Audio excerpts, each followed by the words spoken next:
When inserting dimensions, you can always specify a tolerance value for the dimension in the Property Manager.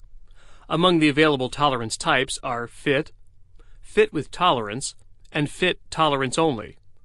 Note that these differ only in the way the tolerance is displayed. Fit tolerances are specific to hole and shaft applications. They're especially useful for designating tolerances of corresponding hole-shaft pairs. For example, suppose you're designing a mechanism that includes a 13 mm shaft.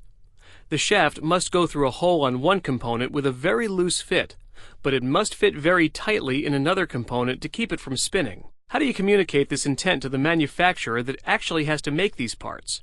Well, the answer is to specify different tolerance values for the shaft diameter and the diameter of the two individual holes. But how do you determine what the tolerance values should be? To address this, a standard system of limits and fits was created to define these tolerance values. The system takes into account the nominal size of the shaft along with the desired fit, such as a press fit or clearance fit, and other parameters. Now, the details of this standard are beyond the scope of this lesson, but you can learn much more if you research the international standard ISO 286.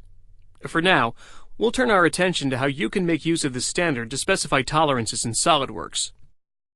For this example, the type of tolerance I'll use is fit with tolerance.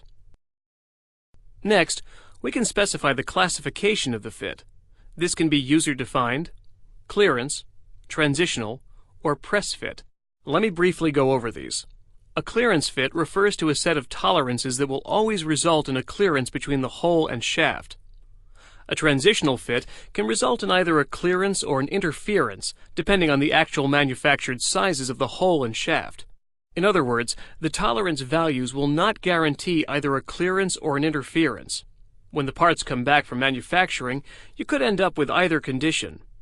The press fit option refers to a set of tolerances that ensures an interference between a hole and shaft. This interference is desirable if your intention is to use an assembly procedure, such as a shrink fit.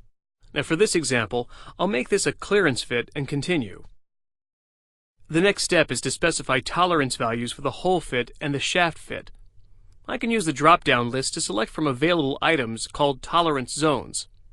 Without going into too much detail, each of these items represents a pair of upper and lower tolerance limits. The reason the tolerance limits aren't shown in the list and are instead designated by these letter number codes is because their actual values will vary depending on the nominal shift diameter.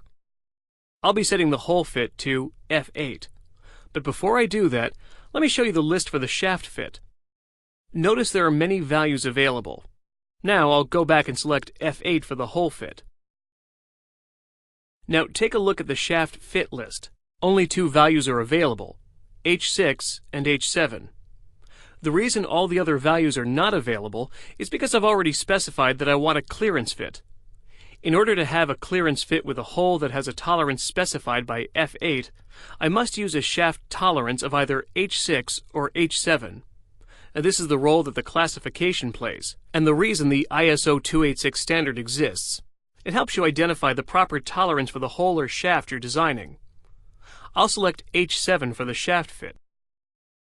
Before I click OK, notice that although I selected the fit with tolerance type, only the fit terms F8 and H7 are displayed. Remember that each term represents an upper and a lower limit.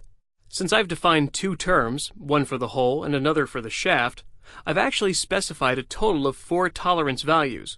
A minimum and a maximum for the hole, and a minimum and maximum for the shaft.